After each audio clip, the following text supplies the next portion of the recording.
Welcome back to DNA. బీహార్లో ఓట్ల తొలగింపు వ్యవహారంపై సుప్రీంకోర్టు కీలక ఆదేశాలు జారీ చేసింది.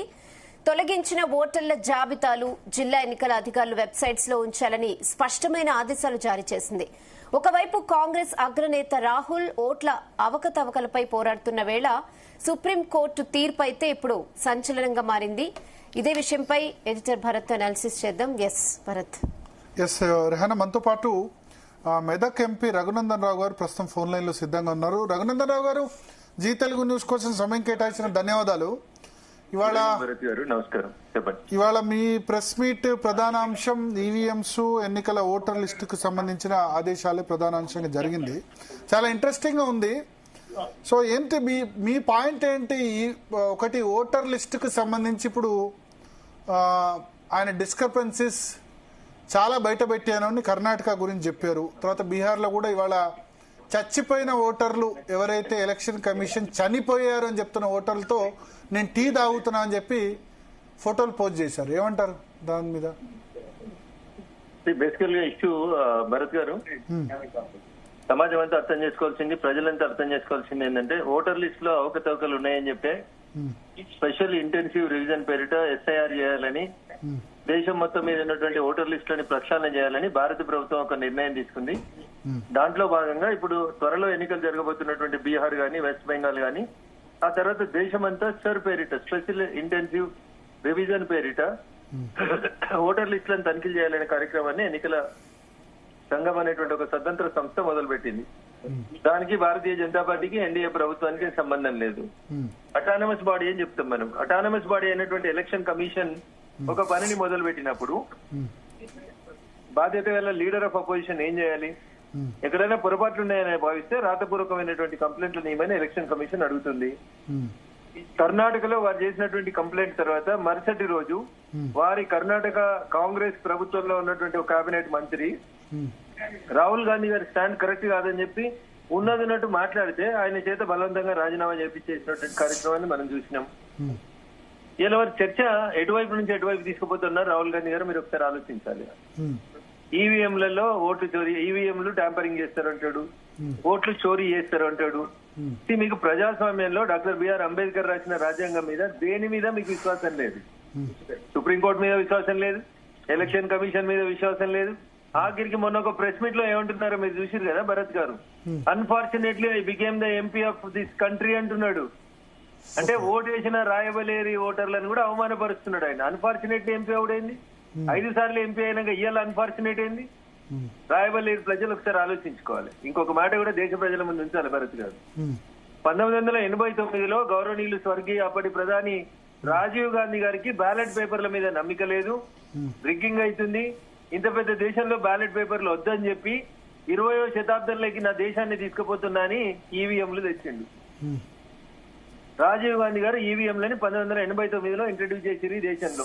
1989 నుంచి 2014 దాకా నరేంద్ర మోడీ గారు ప్రధానమంత్రి అయ్యేదాకా వందల సంఖ్య లోపల రాష్ట్రాలకి, దేశ పార్లమెంట్ కి ఎన్నికలు జరిగినాయి. ఆఖరికి 2024 మేలో ఎన్నికలు జరిగి జూన్ లో రిజల్ట్ వస్తే కాంగ్రెస్ పార్టీకి 99 ఎంపీ సీట్లు వచ్చిన రోజు కూడా కాంగ్రెస్ పార్టీ ఈవీఎంల మీద కంప్లైంట్ చేయలేదు. ఇవాళ ఎందుకు వచ్చింది చర్చ? ఈవీఎంలు ట్యాంపర్ అవుతుందనే మాట మాట్లాడుతూ జనాలను ఎందుకు అటెన్షన్ డైవర్షన్ చేస్తున్నారు? ఈ రాష్ట్రంలో 42% బీసీలకు ఇస్తామన్న రిజర్వేషన్ ని అమలు చేయడం చేతగాక కులగణన చేసిన తర్వాత కూడా వాళ్ళ ప్రభుత్వం నిర్ణయం తీసుకోలేకపోవడం ఒక అంశం అయితే, 100% బీహార్ లో కాంగ్రెస్ సింగిల్ డిజిట్ కన్ఫైతుంది అనే భయంతో ఓటు చివరైన కొత్త దుకాణం తీసుకొచ్చింది. నేను నిన్న ఈ రాష్ట్రంలో కాంగ్రెస్ పార్టీ అధికారంలోకి వచ్చి దగ్గర 20 నెలలు అయిన తర్వాత పటాన్చెరు అసెంబ్లీ నియోజకవర్గ పరిధిలో అమీన్పూర్ మండలంలో ఐలాపూర్ అనేటువంటి ఒక చిన్న పంచాయతీ ఓటర్ లిస్టు, గ్రామ పంచాయతీ గరిపట్టీలతో సహా ప్రతి తీసుకొని నేను ఎలక్షన్ కమిషన్ దగ్గరకు వచ్చిన 950 ఓట్లు ఉన్నటువంటి ఆ గ్రామ పంచాయతీలో 2250 ఓట్లు ఎట్లయితాయండి ఎన్నికలు వచ్చేసరికి? డోర్ నెంబర్ల కంటే మనుషులు ఎందుకుంటారు, ఎక్కువ ఎందుకుంటారు? ఓటు చోరీ కాదు ఇప్పుడు మనం ఆలోచించాల్సింది ఏంటంటే 1989లో రాజీవ్ గాంధీ గారు బ్యాలెట్ పేపర్ల మీద విశ్వాసం లేదని చెప్పి ఈవీఎంలు తెచ్చిర్రు. 2024-25కి వచ్చిన తర్వాత వారి సుపుత్రుడు ఇవాళ మాకు ఈవీఎంల మీద విశ్వాసం లేదు, బ్యాలెట్ పేపర్లు దండి అంటుండు. మీ ఇప్పుడు గతంలో అద్వానీ కూడా అన్నారు ఈవీఎంల మీద విశ్వాసం లేదని చెప్పి, ఓడిపోయిన వాళ్ళు 1989లో కాంగ్రెస్ పార్టీ రాజీవ్ గాంధీ గారి నాయకత్వంలో మొట్టమొదటిసారిగా ఈ దేశంలోని ఈవీఎంలు ఇంట్రడ్యూస్ చేసిన సందర్భంగా భారతీయ జనతా పార్టీ ఈవీఎంల మీద మాకు విశ్వాసం లేదని చెప్పిన మాట వాస్తవం. తర్వాత శాస్త్రీయ అధ్యయనం చేసిన తర్వాత భారతీయ జనతా పార్టీ ఈవీఎంలని యాక్సెప్ట్ చేసిన తర్వాత దాదాపు ఒక 6 లోక్సభ ఎన్నికలు జరిగినాయి. అంటే నేను చెప్పింది 2009 ఎలక్షన్ సమయంలో అద్వానీ చెప్పారు ఈవీఎంల మీద విశ్వాసం లేదు మాకని. సరే సార్, తర్వాత మేము శాస్త్రీయంగా సర్వే చేసుకున్న తర్వాత మేము ఈవీఎంలను యాక్సెప్ట్ చేస్తున్నాం కదా. ఇదంతా ఎందుకు సార్ చర్చ? రాహుల్ గాంధీ గారు అన్ఫార్చునేట్ గా ఎంపీ అయినా అని బాధపడుతున్నారు కదా. రాయబరేలీకి రాజీనామా చేసి నాకు ఈవీఎంల మీద విశ్వాసం లేదు, బ్యాలెట్ పేపర్లతో ఎన్నికలు జరుపుకొని అడగండి. देर एंड से एपिसोड కదా. కానీ ఈసీ बाप बोलता बैलेट पेपर खराब है, बेटा बोलता ईवीएम मशीन खराब है, लोग बोलता कांग्रेस खराब है बोल रहा. ये समझने के लिए कोशिश करना बंदा राहुल. సరే, అయితే ఈవీఎంలో ఒక ఇష్యూ అయితే ఓటర్ ఎన్రోల్మెంట్ సంబంధించి ఒక ఇష్యూ. కర్ణాటకలో మహాదేవ్పురాలో చాలా బయట పెట్టాం, 1,00,000 ఓట్ల మెజారిటీ ఎట్లా వస్తుంది, 1,14,000 ఓట్లు. సేమ్ ఇదే విధంగా సిస్టమేటిక్ గా ఓటర్ రోల్ చేంజ్ చేస్తున్నారు మహారాష్ట్రలో, హర్యానాలో. మీరు గెలిచిన అన్ని కూడా ఇదే విధంగా గెలిచారని చెప్తున్నారు రాహుల్ గాంధీ. మరి రాహుల్ గాంధీ గెలిచిందటే గెలిచింది, అదే ఈవీఎంలతో గెలిచింది కదా. రాహుల్ గాంధీ గారు గెలిస్తే ఈవీఎంలు కరెక్ట్, సోనియా గాంధీ గారు గెలిస్తే ఈవీఎంలు కరెక్ట్, కర్ణాటకలో కాంగ్రెస్ గెలిస్తే ఈవీఎంలు కరెక్ట్, తెలంగాణలో కాంగ్రెస్ గెలిస్తే ఈవీఎంలు కరెక్ట్, కాంగ్రెస్ పార్లమెంట్ లో 99 ఎంపీలు గెలిస్తే ఈవీఎంలు కరెక్ట్. ఆడలేక మధ్యలోడినట్టు శాతగాకి అనేది పంచాయతీ తప్పితే ఇంకోటి ఏం లేదు భరత్ గారు. ఇవాళ సుప్రీంకోర్టు ఒక తీర్పు ఇచ్చింది. బీహార్ లో తొలగించిన 65 లక్షల ఓట్లన్నిటిని కూడా వెబ్సైట్ లో పెట్టాలి, వాళ్ళ పేర్లు పెట్టండి ప్లస్ కారణం పెట్టండి అని చెప్పింది. కాంగ్రెస్ పార్టీ ఇది మా మోరల్ విక్టరీ అని చెప్తోంది. ఈ దేశంలో అక్రమంగా బంగ్లాదేశ్ నుంచి చొరబడుతున్నటువంటి, మయన్మార్ నుంచి చొరబడుతున్నటువంటి రోహింగ్యాలకి ఎట్టి పరిస్థితులలో ఓటు హక్కు ఇయ్యం. ఎస్ఐఆర్ పేరిట తొలగించినటువంటి ఓట్ల లిస్టులని వెబ్సైట్ లో పెడతాం, వెరిఫై చేసుకోమని చెప్పింది. దాంట్లో ఎవరికి ఎట్లాంటి ఇబ్బంది లేదు, అభ్యంతరం లేదు. రాయబరేలి ఒకటి రాజీనామా చేయమన్నారు. ఇప్పుడు మీకు ఒకసారి గుర్తుండాలి భరత్ గారు, తెలంగాణ రాష్ట్రం ఏర్పాటు అయిన తర్వాత ఆంధ్రప్రదేశ్ నుంచి బైఫర్కేషన్ అయిన తర్వాత మొదటిసారి ఎన్నికలు జరిగినప్పుడు భాగ్యనగరం చుట్టూ చాలా మంది తెలుగుదేశం ఎమ్మెల్యేలు గెలిచిర్రు. రాజేందర్ నగర్, ప్రకాష్ గౌడ్, కుత్బుల్లాపూర్, వివేక్, కూకట్పల్లి, అప్పుడు టీఆర్ఎస్ వాళ్ళు హైకోర్టులో ఒక రిట్ వేసిర్రు. యాదకుండాలి మీకు. ఈ 15 నియోజకవర్గాల్లో ఆంధ్ర ఓటర్లు ఎక్కువ ఉన్నారు, వీళ్ళు ఇక్కడ ఓటేసిర్రు, ఎలక్షన్స్ అయిపోయినాక పోయి ఆంధ్రాలో మళ్ళీ ఓటేసిర్రు. కాబట్టి ఈ 15 మంది ఎవరైతే హైదరాబాద్ చుట్టుపక్కల గెలిచిన ఎమ్మెల్యేల శాసనసభ సభ్యత్వాన్ని రద్దు చేయమని అధికారంలో ఉన్న పార్టీ హైకోర్టులో రిట్ వేసింది. అప్పుడు అంతేకాకుండా 2010లో నాకు తెలిసి రాజీనామాలు చేసినప్పుడు పోటీ చేసేందుకు 64 మంది కంటే ఎక్కువ నామినేషన్ వేసి కొన్ని చోట్ల బ్యాలెట్ కూడా పోలింగ్ జరిగింది. అప్పుడు టీఆర్ఎస్ కూడా ఈవీఎం నమ్మలేదు. కేసీఆర్ గారు తెలంగాణ రాష్ట్రం ఏర్పాటు కంటే ముందు కాంగ్రెస్ ప్రభుత్వ హయాంలో ఎమ్మెల్యేలతోటి రిజైన్ చేపించినప్పుడు మాకు ఈవీఎంల మీద విశ్వాసం లేదని చెప్తూ బ్యాలెట్ కంటే ఎక్కువ మంది తోటి ఓట్లు వేయించి బ్యాలెట్ పేపర్లతో ఎలక్షన్లకు పోయినారు. చంద్రశేఖరరావు గారు మీకు గుర్తున్నారు. ఆ బై ఎలక్షన్స్ లో కొంతమంది టీఆర్ఎస్ ఎమ్మెల్యేలు గెలిచిర్రు, కొంతమంది టీఆర్ఎస్ ఎమ్మెల్యేలు ఓడిపోయినారు. అందరు గెలిచారు, 11 గెలిచారు, బ్రహ్మాండమైన మెజార్టీస్ తో గెలిచారు అప్పుడు 2010లో. అది సార్ నేను ఏమంటున్నా భరత్ గారు, I do not remember exactly ఎంతమంది గెలిచారు, ఎంతమంది ఓడిపోయారు అనే గణాంకాలకు నేను పోతాను. నిజామాబాద్ లో బీజేపీ ఎండల లక్ష్మీనారాయణ గెలిచారు డి శ్రీనివాస్ మీద. మిగతా 11 చోట్ల ఎండల లక్ష్మీనారాయణ గారు గెలిచిండ్రు. మిగతా 11 చోట్ల టీఆర్ఎస్ గెలిచింది. అప్పుడు రాజీనామా చేసిన వాళ్ళు అందరూ గెలిచారు. భరత్ సార్ నేను ఏమంటున్నా, మీకు ఆడడం చేతగాక, మీరు గెలవడం చేతగాక, ప్రజల్ని తప్పుపట్టి, ఒకసారి మీకు గుర్తుండాలి, ఇందిరాగాంధీ గారు ఓడిపోతే ఈ దేశంలో ఉన్న ప్రజలంతా ఫూల్స్ అని మాట్లాడి ఓటర్లను ఉద్దేశించి కాంగ్రెస్ పార్టీ. ఇది కాంగ్రెస్ ఆలోచన విధానం. మనం గెలిస్తే ఓటర్లు మంచోళ్ళు, మనం ఓడిపోతే ఓటర్లు ఫూల్సా సార్? అంటే బట్ ఎన్నికల డెమోక్రసీలో 125 సంవత్సరాల చరిత్ర ఉన్న కాంగ్రెస్ పార్టీ నాయకులు ఇట్లా మాట్లాడతారా? ఇప్పుడు వాళ్ళు ఏమంటారంటే ఎన్నికల కమిషన్ ను మీరు పూర్తిగా మీ చేతిలోకి తీసుకున్నారు, జేబు సంస్థగా మార్చారు. సుప్రీంకోర్టు ఎన్నికల కమిషనర్ విషయంలో తీర్పిస్తే సుప్రీంకోర్టు న్యాయమూర్తి కూడా దీనిలో ఎంపిక కమిటీలో సభ్యుడిగా ఉండాలంటే దాన్ని తిరగరాసి ఆర్డినెన్స్ జారీ చేసి దాన్ని చట్టం చేశారు. సో సుప్రీంకోర్టుకు ఉండేటువంటి అధికారాలు సుప్రీంకోర్టుకు ఉంటాయి భరత్ గారు, పార్లమెంట్ కు ఉండేటువంటి అధికారాలు పార్లమెంట్ ఉంటాయి. ఈ దేశంలో సర్వోన్నతమైంది చట్టాలు చేసేది భారత పార్లమెంట్ తప్పితే సుప్రీంకోర్టు కాదు అన్న. నేను ఒక 30 ఏళ్ళు వెనకకు తీసుకుపోతే ఇదే కాంగ్రెస్ వల్ల ముచ్చట్లే చెప్తాను నేను నీకు. ఒక మహిళ 30 ఏళ్ళు కొట్లాడి షాబాను అనేటువంటి మహిళ సుప్రీంకోర్టుకు పోయి భర్త వదిలిపెడితే భరణం ఇవ్వాలని ఒక జడ్జిమెంట్ తెచ్చుకుంది. అప్పుడు గౌరవనీయులు రాజీవ్ గాంధీ గారు ఈ దేశ ప్రధానమంత్రి. కొంతమంది ముస్లిం సంస్థలు పోయి బెదిరిస్తే సుప్రీంకోర్టు ఇచ్చినటువంటి జడ్జిమెంట్ ని బయట వారేసి ఆర్డినెన్స్ తీసుకొచ్చి ముస్లిం మహిళలకి భరణం ఇవ్వద్దని చట్టం చేసినాడు కాంగ్రెస్ వాడు. ఇలా సుప్రీంకోర్టు చెప్తే మేమింటలేదని మాట్లాడతారు. We respect all institutions. కానీ నీకు అసలు దేని మీద లేదు, కోర్టు ఆర్డర్ల మీద లేదు, భారత పార్లమెంట్ మీద లేదు, భారత రాజ్యాంగం మీద విశ్వాసం లేదు, ఎన్నికల సంఘం మీద విశ్వాసం లేదు, ప్రధానమంత్రి మీద విశ్వాసం లేదు, అసలు నీకు డెమోక్రసీ మీదనే విశ్వాసం లేదు. నీ విశ్వాసం అంతా సోరేనిచ్చే పైసలు అంతేనా? ఈ దేశాన్ని అల్లకల్లోలం చేయాలనే ఆలోచన ఏం సార్ ఇది? ఓకే, సో ఒకటి అంటే ఇప్పుడు బీహార్ ఎన్నికలకు సంబంధించిన లేకపోతే డ్రాఫ్ట్ ఓటర్ లిస్ట్ అయినా ఈ ఓటర్ లిస్టు ఎట్లా ట్రాన్స్పరెంట్ గా ఉండడం అన్నది ఎట్లా, అది మీరు 100% ట్రాన్స్పరెంట్ గా ఉంది. ఇలా తెలంగాణ ఎలక్షన్ కమిషన్ దానికి పోయి గూగుల్లో కొడితే మీరు పోలింగ్ స్టేషన్ కొట్టారు అలా లిస్ట్ వస్తుంది మీకు. What is the meaning of transparency? ఏమైనా దాచి పెడుతున్నావా ఓటర్ లిస్టులు? ఓటర్ లిస్టు మీరు election commission of India website లో పోయినా, election commission of Telangana website లో పోయినా అసెంబ్లీ నెంబర్ కొట్టురి, బూత్ నెంబర్ కొట్టురి, you will be able to see the voter list. ప్రతి అసెంబ్లీ సెగ్మెంట్ సంబంధించి పార్లమెంట్ సంబంధించి మీరు డిజిటల్ ఓటర్ లిస్ట్ పెట్టండి అని చెప్తున్నారు, అడుగుతున్నారు వాళ్ళు. ఎందుకు మా కాగితాల ద్వారా ఇస్తున్నారు, అట్లా కాకుండా దాన్ని వెబ్సైట్ లో పెట్టండి అని అడిగితే ఇప్పుడు అవగాహన లేని వాళ్ళు మాట్లాడిన మాట భరత్ గారు. అరే ఇప్పుడు నన్ను లైవ్ లో ఉంచి మీరు ఎలక్షన్ కమిషన్ ఆఫ్ తెలంగాణ అని కొట్టింది, Patancheru assembly constituency number 40, polling station number 126 కొట్టు ఓటర్ లిస్ట్ కనబడుతుందా? మరి రాహుల్ గాంధీ ఇప్పుడు డిజిటల్ ఓటర్ లిస్ట్ అక్కడ పబ్లిష్ చేయాలి, ఇప్పుడు సుప్రీంకోర్టు ఎందుకు ఈ ఆదేశాలు ఇవ్వాల్సి వచ్చింది? తొలగించిన ఓటర్ల జాబితా పెట్టండి. నేను జడ్జిలని ఇబ్బంది పెట్టాలనో జడ్జిల గురించి తప్పుగా మాట్లాడాలనేది నా ఉద్దేశం కాదు. ఓటర్ లిస్ట్ ని ఆధార్ తోటి అనుసంధానం చేయమని చెప్పి భారత ప్రభుత్వం నిర్ణయం తీసుకుంటే వద్దన్నది ఎవరు సార్? సుప్రీంకోర్టు కాదా? అవును, ప్రైవసీ, వ్యక్తుల ప్రైవసీ దెబ్బతింటుంది. వ్యక్తుల ప్రైవసీ, బంధు privacy, income tax card, Aadhaar card, voter identity card, bank account number ఒకటే కార్డులో పెట్టి ఇచ్చేసేది జనానికి. ఓకే, సో అంటే ఆధార్ అనుసంధానం చేస్తే మొత్తం సమస్యలు పరిష్కారం అవుతాయా? ఓటర్ లిస్ట్ సంబంధించి డూప్లికేషన్ ఆఫ్ ఓటర్స్ చాలా ఎక్కువ సమస్యలు పరిష్కారం అవుతాయి. హైదరాబాద్ లో ఓటు ఉన్న వాళ్ళకి ఆంధ్రాలో ఓటు ఉందని ఆరోపిస్తున్నాం. ఆధార్ తోటి అనుసంధానం చేస్తే ఎక్కడెక్కడ ఓట్లు ఉన్నాయో తెలుస్తాయి కదా. అవును అవును, మరి చేయడంలో తప్పేముంది? ఎందుకు జడ్జిలు ఎందుకు వద్దంటారు? మీరేమనుకుంటారు, ఎందుకు వద్దంటున్నారు అనుకుంటున్నారు? రీజన్ ఏంటి? వాళ్ళ గురించి మనం మాట్లాడొద్దని చెప్పింది, మాట్లాడకుండా ఉంటే మంచిది. అంటే నీకు నోటీస్ వస్తుంది, పనికిరాని పంచాయతీ ఎందుకు? నో నేను అనేది మనం వాళ్ళ ఉద్దేశాన్ని తప్పుపట్టట్లేదు, వాళ్ళు జడ్జిల్ని కాదు, తీర్పుకు సంబంధించి ఆ డీటెయిల్ మీరు కూడా చూశారు కదా, వ్యక్తుల ప్రైవసీ దానికి సంబంధించి ఉంది కదా, దానికి చెప్పిన కారణం ఏంటని అడుగుతున్నాను.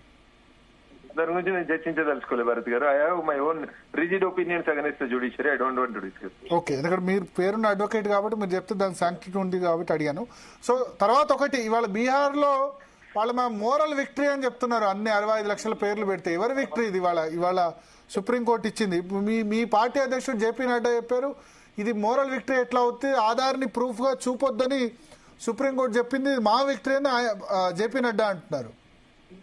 ఇప్పుడు రాహుల్ గాంధీ గారికి ఉన్నంత అవగాహన నాకు లేదు సార్. 5వ సారి రాయబరేలీకి ఎంపీ గెలిచి నేను దురదృష్టవశాత్తు ఇక్కడ ఎంపీ గెలిచిన అని అన్నాడంటేనే ఆయన అవగాహన ఏందనేది ఈ దేశ ప్రజలు అర్థం చేసుకోవాలి. అంత పెద్ద ఆయనతో నన్ను పోల్చుకోలేను, నన్ను నేను కంపేర్ చేసుకోలేను. ఆయన అవగాహనకు ఆయనకు రాసిస్తున్న మిత్రులకి అభినందనలు. ఓకే, అయితే ఇప్పుడు ఒకటి, ఆధార్ కార్డును ఎందుకు యాక్సెప్ట్ చేయట్లేదు బీహార్ లో? ఆధార్ కార్డ్ ని one of the identity card గా ఎందుకు యాక్సెప్ట్ చేయట్లేదు?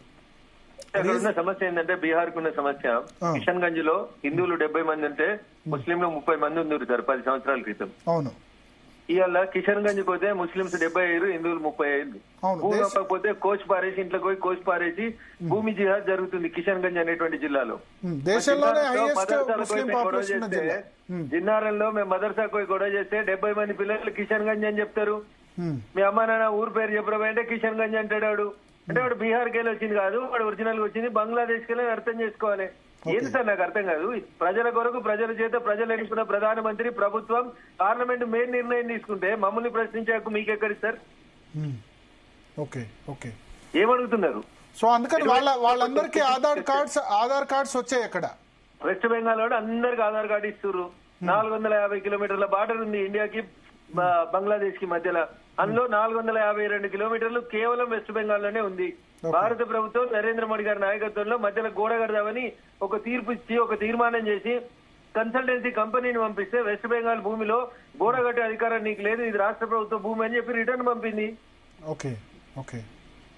సో ఓటు బ్యాంక్ కోసం బంగ్లాదేశీలకి రోహింగ్యాలకి అందరు కూడా ఈ ఓటు హక్కు వచ్చేస్తుంది, ఆధార్ కార్డులు ఇవన్నీ కూడా వచ్చేస్తున్నాయి. దొంగ ఓట్లని మేము ఒప్పుకోం సార్. ఈ దేశంలో పుట్టినోడికి ఈ దేశంలో ఓటు ఉంటే మాకు అభ్యంతరం లేదు. పక్క దేశంలో పుట్టి పరాయి దేశానికి వెళ్ళి వచ్చి దొంగ కార్డులు క్రియేట్ చేసుకుని ఓటు రాజకీయాలని ఈ దేశ రాజకీయాలని ప్రభావితం చేస్తామంటే ఒప్పుకోం సార్. ఓకే. బట్ ఇవాళ రాహుల్ గాంధీ మరి వాళ్ళతో వీళ్ళందరూ చనిపోయిన ఓటర్లు అని చెప్పారు, వీళ్ళ పేర్లు డిలీట్ చేశారు అని చెప్పి వాళ్ళతో ఛాయ్ దాగి చూపించారు. అదే ఎన్నికల సంఘం సమాధానం చెప్తుంది సార్ దానికి. ఓకే. దీని మీద మరి పార్లమెంట్ లో ఎందుకు చర్చకు ఒప్పుకోవట్లేదు? పార్లమెంట్ నిరవధిక వాయిదా కూడా ఇదే రీజన్ తో పడింది, అసలు బిజినెస్ జరగలేదు. భరతన్న విషయం సుప్రీంకోర్టులో సబ్ జ్యుడిషియల్ అయింది. ఎలక్షన్ కమిషన్ ఒక అటానమస్ బాడీ. పార్లమెంట్ లో ఎట్లా చర్చిస్తామన్నా సుప్రీంకోర్టులో పెండింగ్ లో ఉన్న కేసుని ఎలక్షన్ కమిషన్ రాజీవ్ గాంధీ గారికి అందుకనే రాజీవ్ గాంధీకి ఉన్నంత రాహుల్ గాంధీ గారికి ఉన్నంత గొప్ప అవగాహన నాకు లేదని చెప్తున్నారు. మీరే చెప్తున్నారు ఇలా సుప్రీంకోర్టు తీర్పు ఇచ్చిందని. సుప్రీంకోర్టులో పెండింగ్ ఉన్న విషయం మీద పార్లమెంట్ లో ఎట్లా చర్చ పెడతామన్నా? చాలా ఇష్యూస్ పెండింగ్ లో ఉన్నాయి, చాలా ఇష్యూస్ పెండింగ్ ఉందా? సబ్ జ్యుడిస్ ఉన్నాయి, చాలా ఉన్న వాటి మీద చర్చ పెట్టారు. ఇది కొత్తగా ఒకటి చెప్పన్నా, ఒక పేరు చెప్పన్నా, నేను వకీలనే కదా చెప్తాను నీకు. నేను సుప్రీంకోర్టులో పెండింగ్ ఉన్న ఒక విషయాన్ని భారత పార్లమెంట్ లో చర్చకు పెట్టిరు చెప్పన్నా. జమ్మూ కాశ్మీర్ ఆర్టికల్ 370 అయిన తర్వాత చాలా సార్లు చర్చించారు దాని మీద. అది 5 సంవత్సరాల తర్వాత తీర్పు వచ్చింది. భరత్ గారు ఒక నిమిషం వినాలి. మేము ఆర్టికల్ 370 పార్లమెంట్ లో రద్దు చేసిన ఆగస్టు 9, 2015 తర్వాత వాళ్ళు కోర్టుకు పోయిన తర్వాత ఇప్పుడు వచ్చింది జడ్జిమెంట్. జడ్జిమెంట్ వచ్చింది అయినా సరే తీసుకున్న నిర్ణయం భారత పార్లమెంట్ తీసుకున్న నిర్ణయం తప్పని కొంతమంది కోర్టు పోతే కోర్టు భారత పార్లమెంట్ తీసుకున్న నిర్ణయం కరెక్ట్ అని చెప్పింది భరతన్న. ఓకే. సో ఒకటి విషయం సుప్రీంకోర్టులో పెండింగ్ ఉన్నప్పుడు అసెంబ్లీలకి పార్లమెంట్ కి దాని మీద చర్చించేటువంటి అధికారం లేదు. This is called sub జ్యుడిస్. ఒక న్యాయశాస్త్రం మీద ఒక అవగాహన ఉన్న వకీల్ సభగా చెప్తున్నా. అది కూడా రాహుల్ గాంధీకి తెలియదు, కాంగ్రెస్ పార్టీకి తెలియదు. బీహార్ మీద చర్చ పెట్టంటే సుప్రీంకోర్టులో ఉంది వద్దు అని చెప్పి స్పీకర్ చెప్పిండు. వినకపోతే ఎట్లా? Okay okay. సో ఇప్పుడు ఎన్నికల కమిషన్ వాళ్ళు ఒక స్వతంత్ర అటానమస్ బాడీగా చూడట్లేదు, వాళ్ళు బీజేపీలో ఇది ఒక భాగం అయిపోయింది అని కాంగ్రెస్ అంటుంది. ఎట్లా దీనికి సొల్యూషన్ ఎట్లా? మేము భారత ప్రజల చేత ఎన్నుకోబడ్డోళ్ళం. భారత ప్రజాస్వామ్య స్ఫూర్తి బిఆర్ అంబేద్కర్ గారు రాసిన రాజ్యాంగాన్ని గౌరవించేటోళ్ళం. దాని ప్రకారమే పనిచేస్తున్నాం. ఒక ఎలక్షన్ కమిషనర్ ఉన్నటువంటి ఎన్నికల సంఘాన్ని 3 ఎన్నికల కమిషనర్లకు పెంచిన గొప్ప పార్టీ ఏందన్నా ఈ దేశంలో? కాంగ్రెస్ పార్టీ. వాడు ఇంటర్లేడు మా మాట 3 పెట్టి అన్న 2 మెజార్టీ రాపించుకుందామని మార్చిన పార్టీ కాంగ్రెస్ పార్టీ. వచ్చి ఇలా ఎలక్షన్ కమిషన్ తన స్వతంత్రతను కోల్పోయింది అని మాట్లాడితే ఇక నేనే మాట్లాడాలి. వాళ్ళు కాంగ్రెస్ ఆ విధంగా చేయబట్టే కదా, ఎమర్జెన్సీ విధించబట్టే కదా ఇందిరాగాంధీ వాళ్ళంతా బ్లేమ్ అయింది. బట్ మీ వాజ్పేయి హయాంలో పార్టీ వేరు, ఇప్పుడు వాజ్పేయి అద్వానీ సమయంలో అటల్ అద్వానీ పార్టీ వేరు, మోడీ అమిత్ షా పార్టీ వేరు అంటారు. భరతన్న చాలా మంది ఇవే ఇట్లా ఆడలేని మధ్యలో మాట్లాడతారు. వాజ్పేయి గారు ఉన్న బీజేపీ ఇప్పుడు ఉన్నది, శ్యామప్రసాద్ ముఖర్జీ గారు ఉన్నప్పుడు ఉన్న బీజేపీ ఉంటది. కాలం మారుతున్నప్పుడు మారాల్సిన అవసరం ఉన్నప్పుడు రాజకీయ party. CBI, ED, election commission వీటి మిస్యూజ్ విషయంలో మీరు కాంగ్రెస్ పార్టీ నరేంద్ర మోడీ గారు వచ్చినాక పెట్టిరా ఈ దేశంలో? కాంగ్రెస్ పార్టీ సిబిఐని, నా క్వశ్చన్ స్ట్రైట్ అన్న, సిబిఐ అనే సంస్థని నరేంద్ర మోడీ గారు ప్రధానమంత్రి అయిన తర్వాత బ్రిటిష్ కాలం నుంచి తెచ్చినామా? మాట్లాడతారన్నా? బ్రిటిష్ కాలం నుంచి ఉంది. ఢిల్లీ పోలీస్ ఎస్టాబ్లిష్మెంట్ యాక్ట్ మోచేతుల బలం ఉంటే మొండి కూడా తెగుతుంది. అది శాతగాక రాహుల్ గాంధీ అనేటువంటి ఫెయిల్యూర్ పార్టీ నాయకుని ఒకరిని పట్టుకొని ఆయన్ని లీడర్ గా ప్రొజెక్ట్ చేసేందుకు, ప్రధానమంత్రిని చేసేందుకు శత విధాలుగా ప్రయత్నం చేసి వాళ్ళ అమ్మనే విఫలం చేసి ఇప్పుడున్న ఈ టీవీలు, ఈ ఛానల్, ఈ పేపర్లు ఎంత ప్రయోగం చేస్తే ఏమవుతుందన్న? ఎట్లయితాడన్న రాహుల్ గాంధీ? జనం రిఫ్యూజ్ చేసినాక ఆయన ఎట్లయితాడు ప్రైమ్ మినిస్టర్? ఓకే. అయితే ఒకటి రఘునందన్ రావు గారు, ఇప్పుడు రాహుల్ గాంధీ ఓట్ చోరీ అని ఆరోపణ చేసిన తర్వాత చాలా రకరకాల, ఎందుకంటే సోషల్ మీడియాలో రకరకాల కామెంట్స్. మొన్న ఆంధ్రప్రదేశ్ లో జరిగిన ఎలక్షన్ కూడా ఇదే విధంగా జరిగిందని చెప్పి జగన్ ఫాలోవర్స్, ఇంకో చోట జరిగిన ఎలక్షన్ ఇట్లే ఓడిపోయింది అంటే ఓడిపోయిన వాళ్ళందరూ కూడా కాంగ్రెస్ పార్టీ కూడా దొంగోట్లతోటే గెలిచింది అంటారు బీఆర్ఎస్ వాళ్ళు. నమ్ముతావా? తెలంగాణలో కాంగ్రెస్ అధికారంలో లేదు, అప్పుడు బీఆర్ఎస్ అధికారంలో ఉన్నప్పుడు గెలిచింది కాంగ్రెస్. అవును, ఓటు చోరీ ఎట్లయితది? అవును. ఏది పడితే అది నోరు ఉన్నదని మాట్లాడితే ఏది పడితే అది ఇప్పుడు ఏపీలో మీ టీవీ ఛానల్లో పంచాయతీ పెడితే ఏం పంచాయతీ అన్నా? ఇప్పుడు ఏపీలో కూడా అధికారంలోకి వచ్చినప్పుడు ఈ దేశంలో నరేంద్ర మోడీ గారు ప్రధానమంత్రి అయినప్పుడు ఎన్నికలు నిర్వహించింది ఎవరన్నా? కాంగ్రెస్ యూపీఏ సమయం పార్టీ చేసింది. కాంగ్రెస్ పార్టీ ఎన్నికలు చేస్తే ఈవీఎంలు ట్యాంపర్ చేస్తే మోడీ గారిని ఎట్లా గెలవనిచ్చిరన్న?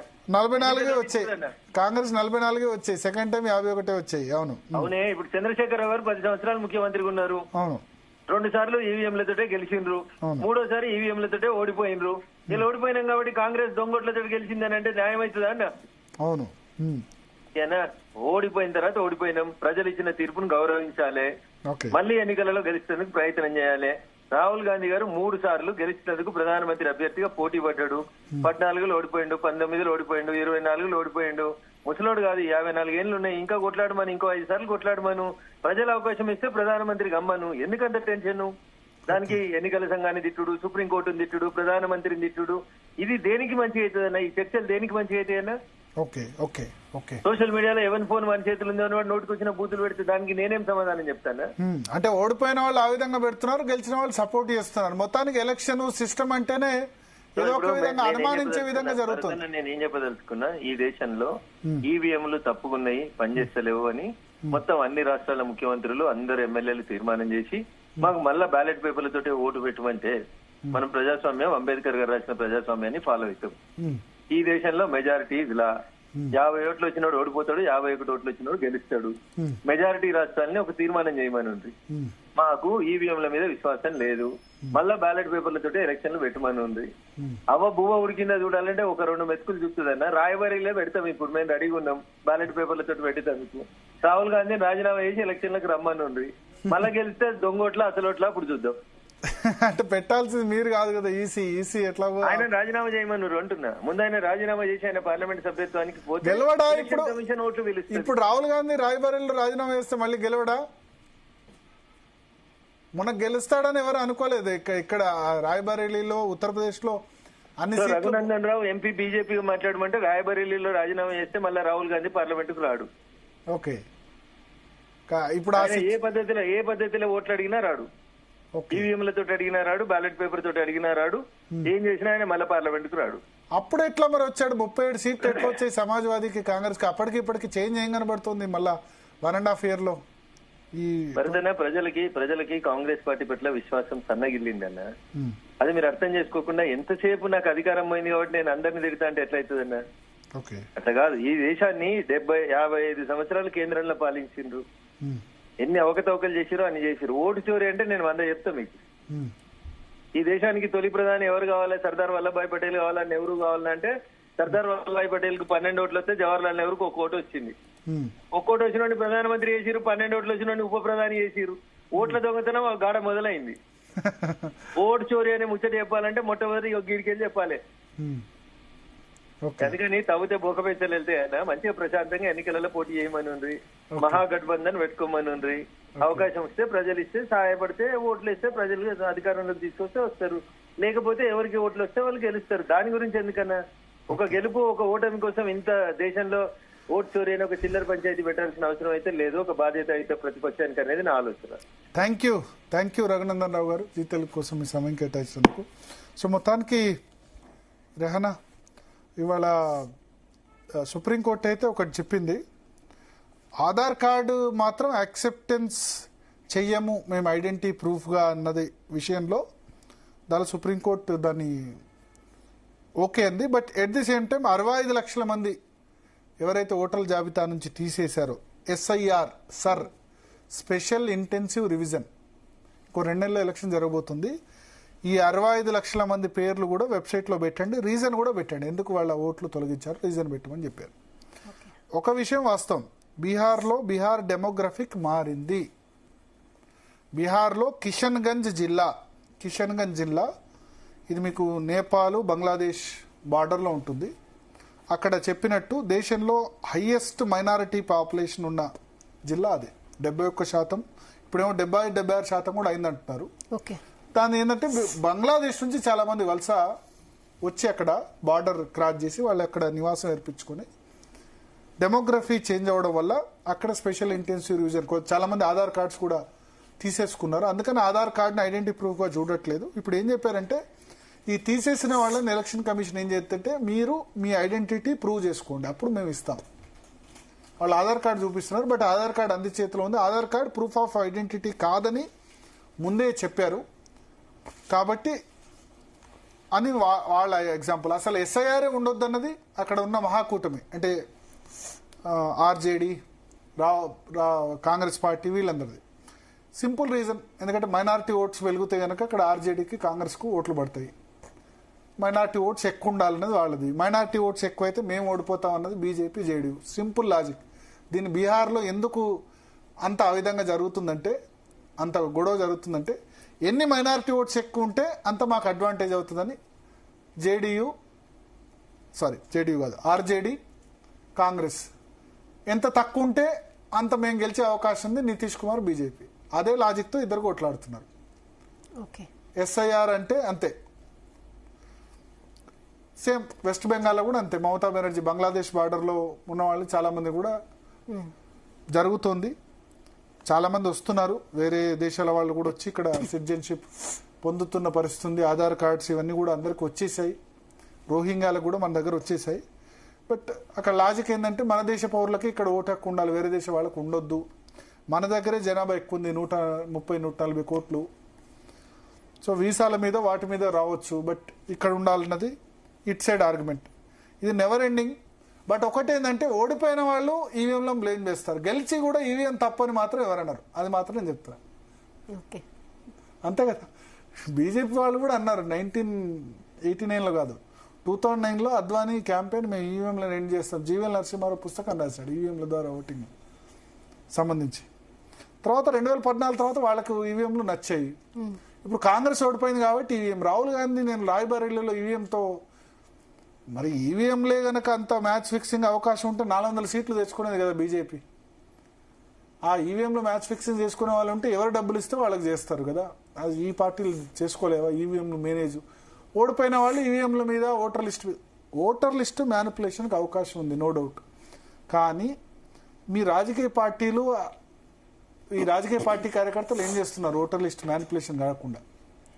జగన్మోహన్ రెడ్డి ఓటర్ లిస్టును బ్లేమ్ చేస్తే ఆంధ్రప్రదేశ్లో నువ్వే కదా అధికారంలో ఉంది 5 సంవత్సరాలు. మొత్తం ఈ ఓటర్ లిస్టు తయారు చేసేవారు ఎంఆర్ఓలు వీళ్ళే కదా, ప్రిసైడింగ్ ఆఫీసర్స్. సో ఒక్కరి చేతిలో కాదు కదా ఓటర్ లిస్టు చేరు.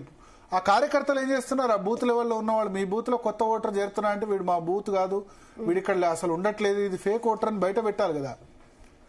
ఓల్డ్ సిటీలో జరుగుతుంది అదే. మొన్న మాధవిలతో మాట్లాడే మనం ఓల్డ్ సిటీలో ఓటర్ లిస్ట్ మ్యానిపులేషన్ జరుగుతుంది. డోర్ నెంబర్స్ ఉంటాయి, చాలా మంది బోగస్ ఓటర్స్ ఉంటారు, చాలా ఆ విధంగా ఉంటుంది. తప్పులున్నాయి ఓటర్ లిస్టులో కాదన్ను. కానీ రాజకీయ పార్టీలకు ఒక యంత్రాంగం ఉంది. ఇండిపెండెంట్ క్యాండిడేట్స్ అంటే చేయలేరు, కానీ కాంగ్రెస్ బీజేపీ లాంటి పార్టీలకి యంత్రాంగం ఉంది. ఓల్డ్ సిటీలో ఎంఐఎంకి తప్ప ఎవరికి యంత్రాంగం లేదు, ఏ పార్టీ లేదు అక్కడ. ఎంబీటీ ఉండేది. సో ఓటర్ లిస్టులో డెఫినెట్గా డిస్క్రిపెన్సీస్ ఉన్నాయి. వాటిని డిస్క్రిపెన్సీస్ను పోగొట్టాల్సిన అవసరం ఉంది. ఎన్నికల కమిషన్ అప్పుడు స్వతంత్రంగా లేకుండా కాంగ్రెస్ పార్టీ ప్రయత్నించింది, ఇప్పుడు స్వతంత్రంగా అటానమస్గా లేకుండా బీజేపీ ప్రయత్నిస్తుంది. ఈ రెండు పార్టీలు ఎంతకంతే. ఇందిరాగాంధీ, రాజీవ్ గాంధీ వాళ్ళ హయాంలో కూడా మాకు నచ్చని వాళ్ళని గతంలో చీఫ్ ఎలక్షన్ కమిషనర్ ఒకళ్ళే ఉండేవాళ్ళు.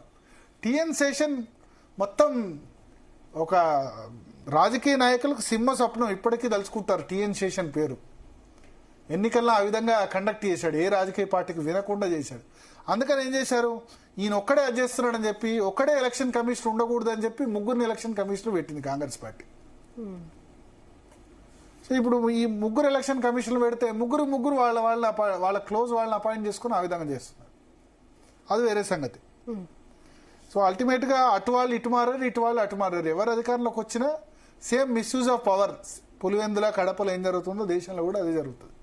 కాకపోతే మరీ ఇంత ఈ విధంగా లేదు, మన ఆంధ్రప్రదేశ్లో ఆ విధంగా లేదు, ఇంకా ఆ స్థాయికి చేరలేదు. బట్ ఏదైనా డెఫినెట్గా సోషల్ మీడియాలో ఓడిపోయిన వాళ్ళ నుంచి ఈవీఎంలు అయినా లేకపోతే ఓటర్ లిస్ట్ అయినా వీటికి సంబంధించి అయితే ఖచ్చితంగా చర్చ జరుగుతుంది. ఓడిపోయిన వాళ్ళు ఖచ్చితంగా ఈవీఎంస్ బ్లేమ్ చేస్తారు, ఓటర్ లిస్ట్ను బ్లేమ్ చేస్తారు. గెలిచిన వాళ్ళు ఎవరు బ్లేమ్ చేయరు. అదే సర్ప్రైజ్. తెలంగాణలో కాంగ్రెస్ పార్టీ గెలిచింది కదా, రాహుల్ గాంధీ దాన్ని అన్నాడు, ఇక్కడ ఓటర్ లిస్ట్ బాగానే ఉందని అంటాడు. ఓడిపోయే దగ్గర ఆ విధంగా చెప్తాడు. బీజేపీ అంతే, సేమ్. ఓకే రైట్, ఒక చిన్న బ్రేక్ తీసుకుందాం. బ్రేక్ తర్వాత డిఎన్ఏలో చర్చ కంటిన్యూ చేద్దాం.